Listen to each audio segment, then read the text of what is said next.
Oil change on a LEHR 5 horsepower propane outboard motor. Here she is. Okay. So I've done lots of oil changes before, but never on a LEHR propane 5 horsepower. This guy here. So feel free to skip through this video because I'm going to do it the slow way and double check everything. So start by removing the latches, the cover. That's the easy part. So now apparently down on this side, I should say up on this side, right here you got your filler cap. On the opposite side, the bottom, let's see if I can lower you guys down a little bit. Lower, lower, good, okay. Around here somewhere, not sure what you can see, but right in here, nope, I don't think you'll be able to see that. There was apparently a 13mm socket. Grab a 13mm socket. Oh, before I do that, I should get my bowl ready. Nice stainless steel bowl.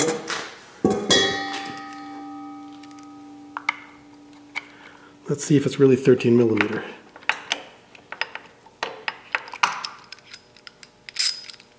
Let's take it off the wrench.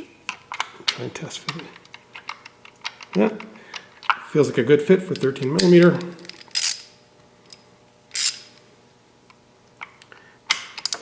Let's just crack it. Oh, the motor wants to turn. All right, it's cracked loose.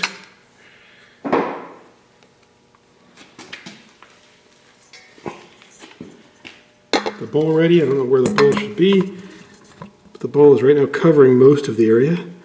Something tells me some of this is going to run down the side of the motor.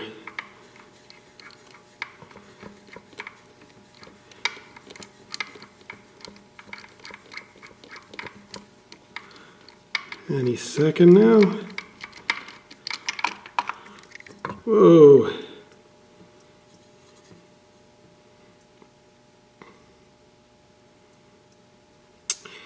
So the previous owner at one point had this motor on its side, on the wrong side, and it leaked out some oil, so I'm going to expect that there is not going to be a full load of oil in here.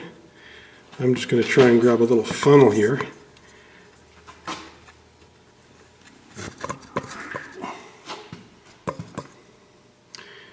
I think it is all draining right into the bowl. I was kind of afraid that, oh, see it's doing it now, oh, towards the end. It would drizzle towards the motor and run down the motor, so I got my little funnel handy. I can probably, if I'm funneling it away, I can probably put this bowl on the floor. Let's see if I can do that. Camera stands in the way. So my hands are full and I can't pause the video, so I'm going to let it roll. This is not the exciting part, and I would suggest you might want to skip through this. Just want to make sure that I get all the old oil out. It does look pretty dark, and it doesn't look like there was enough in there. Like I said, I know that the engine area and the cover had a bunch of oil in it, so it was likely at one point placed on or stored on the wrong side. These LEHR motors, apparently you can lay them flat on the tiller side or the back side, but not the front or the opposite of the tiller.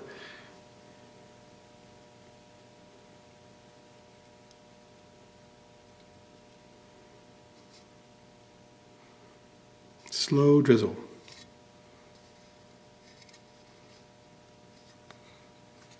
I think I'm going to just put my finger over the end of the funnel for a second, block that. Move the bowl pass the camera onto the floor and then let it drizzle. There we go.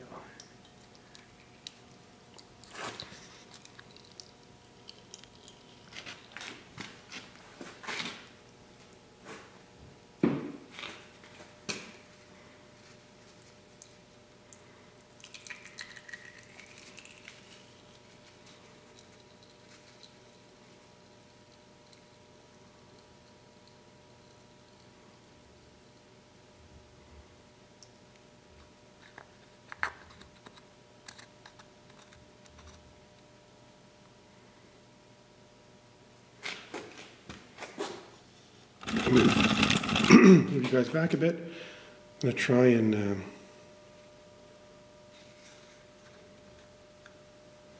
going to do this. I'm going to try and tilt the motor around a little bit.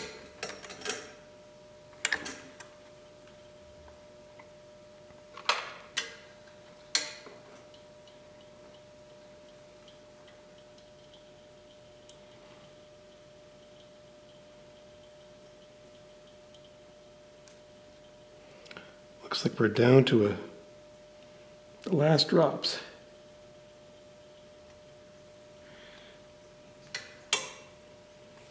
The motor's on a stand, so it's kind of hard to move around.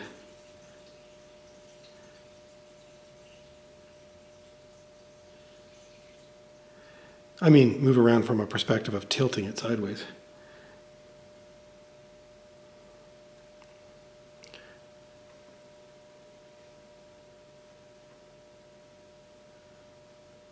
Yep. Good to the last drop. Okay, I'm going to take the funnel away and see if it hits the engine and runs down the engine or goes directly into the bowl. Oh, nice. It's going directly into the bowl. Good, good, good. Less to clean up.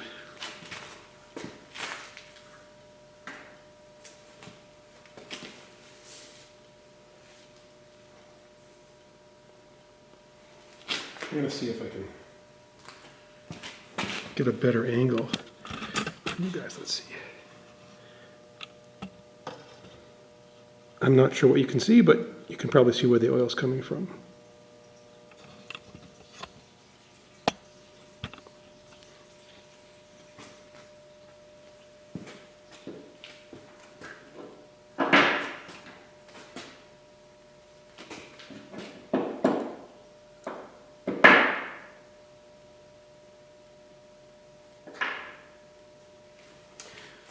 So this is a first generation LEHR, and I don't think the oil's ever been changed, if I had to guess.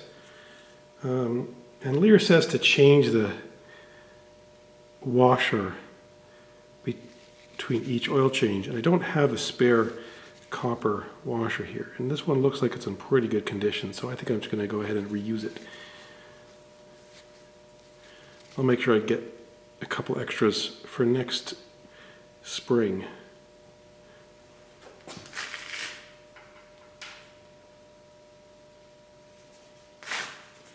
All right, just going to clean off the drain plug here. Gotta love stainless steel. Look at that. Looks like new. Okay. Drain plug back on. Man, I can't see anything up there. All right, I'm going to do this by feel. And because it's still dripping, you know what, I'm going to let it drip for a few more minutes. We'll be back.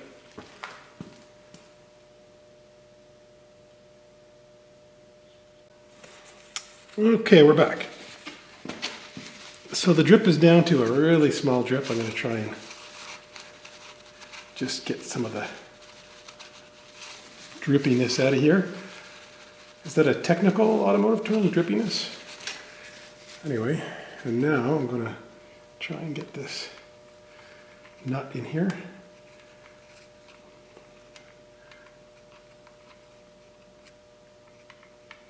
Man, you can't see anything in here.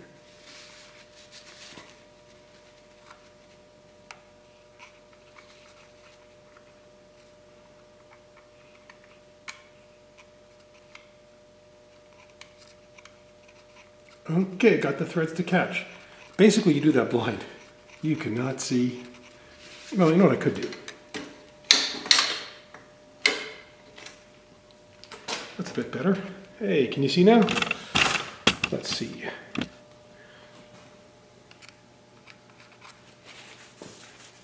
course, you don't want to do that for draining because when you're draining, the engine has to be level. But just to get this guy back in here,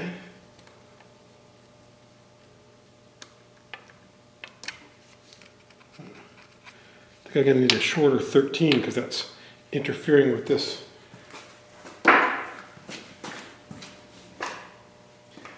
Regular 13.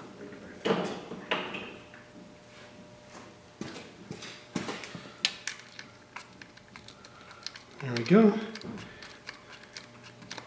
We'll get that in.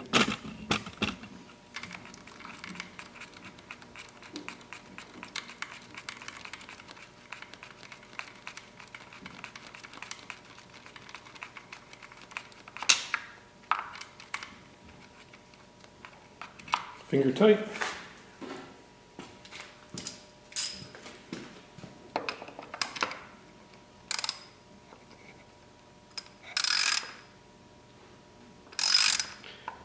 Okay, snug and a little extra.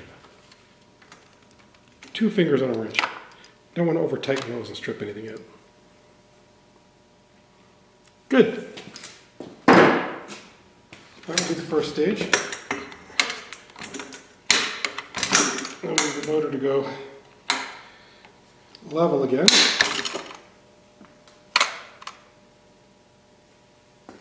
And let's bring you guys around to the filler side. There's really no difference between changing oil on a propane motor than a regular motor, but I know there's a lot of videos out there for changing fluids, and sometimes it's nice to see exactly the motor you're working on. There's your dipstick.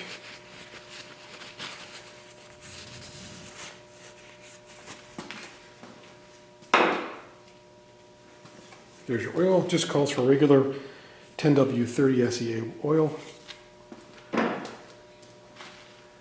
We're ready to funnel. This funnel's got way too small of a tip on it, but oh, it's going to take forever. Okay, I got something else.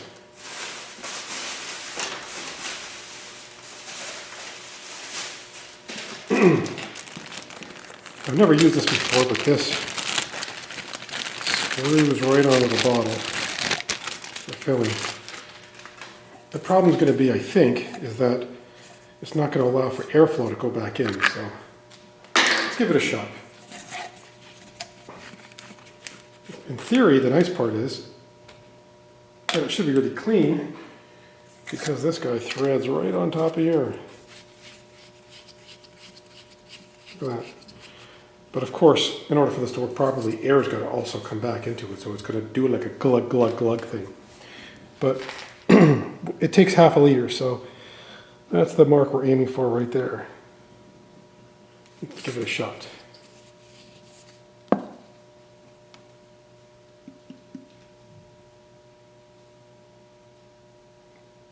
Yeah, I'm going to have to like squeeze the bottle with this filler and let it come back up and breathe for some air, and then squeeze it again. And come back for air. Let's check that level.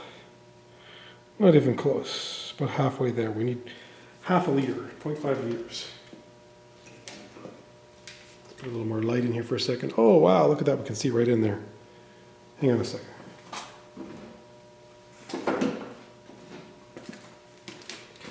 You know, it's interesting.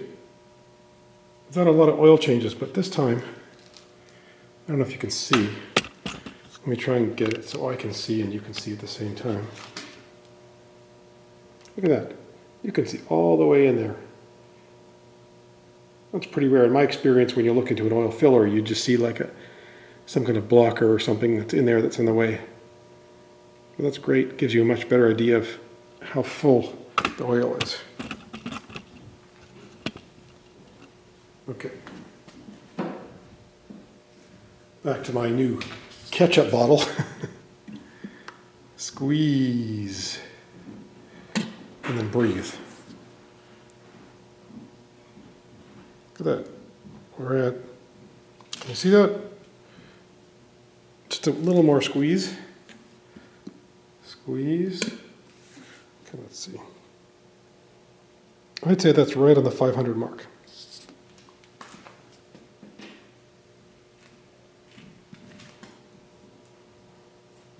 Yeah.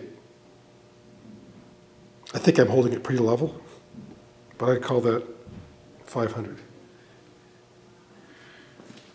And this is really interesting because looking in there, I don't know if you can see on the camera, but you can pretty much see the oil level. Looks pretty good. But let's let the dipstick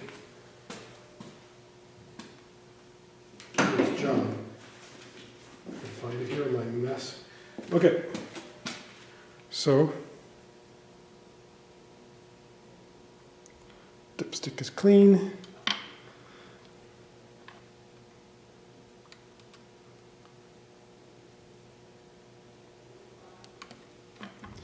Some of these dipsticks you're supposed to thread in to measure, and others you're not. So I'm going to try threading it in, threading it back out.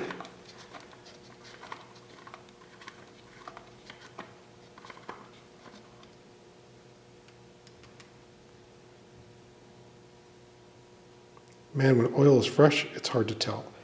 To me, that looks like it is, when oil is fresh on a yellow dipstick, it's really hard to tell. But it looks exactly to the full line, just a millimeter under it. What I'm going to do is I'm going to just turn the engine over a couple of times. There's no fuel in it whatsoever. It's in neutral.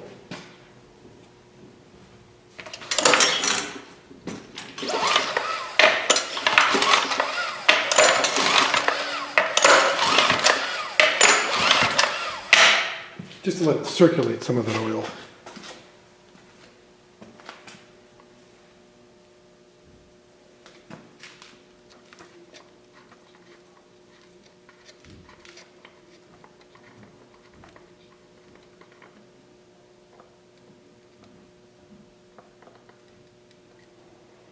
Okay.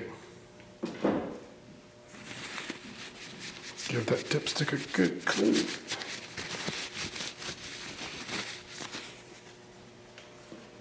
Let's see now. See, the dipstick is shiny and yellow, and the oil is yellowish. Let me dry it a little more.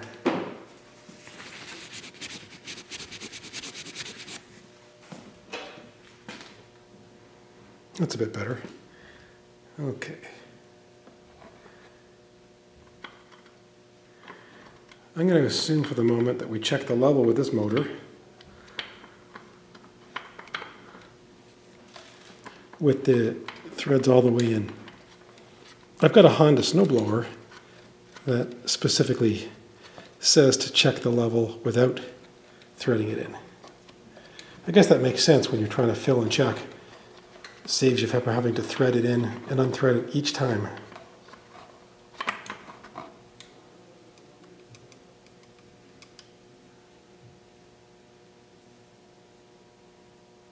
Yeah, same.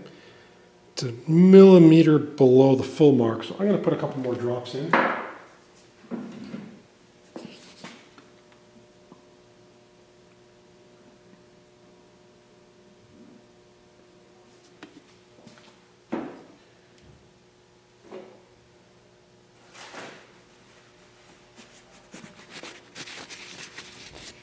Check it one more time.